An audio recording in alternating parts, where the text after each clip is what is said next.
বন্ধুরা, সবার আগে সুখবরটা দেওয়াই ভালো।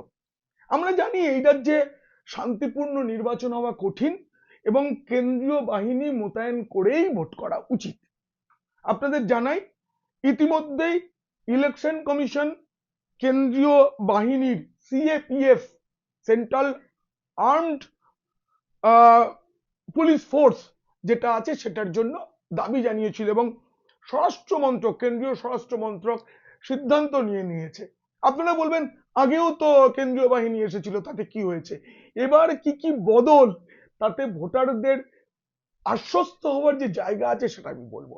প্রথমে বলি, এই রাজ্যে 480 কোম্পানি সেন্ট্রাল ফোর্স ডিপ্লয়মেন্ট হবে 2026-এর নির্বাচনের জন্য।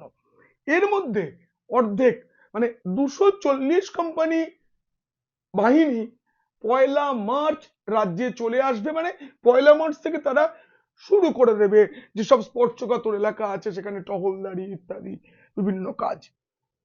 পরের যে বাকি 240 কোম্পানি, সেই বাহিনী এসে যাবে 10ই মার্চের মধ্যে। আমি আপনাদের বলেছিলাম 10ই মার্চের আগে এ রাজ্যে ভোট ঘোষণা সম্ভব নয়। এখন আমি বলছি সেটা আরো কয়েকদিন পিছিয়ে 14-15 তারিখ হতে পারে।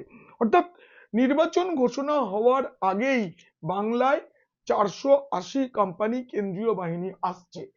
এত বাহিনী এত আগে থাকতে কেন, আপনারা ভাবুন। রাজ্যে যেই মুহূর্তে ভোট ঘোষণা হয়ে যাবে পুরো দায়িত্ব এবার কেন্দ্রীয় বাহিনী নিয়ে নেবে।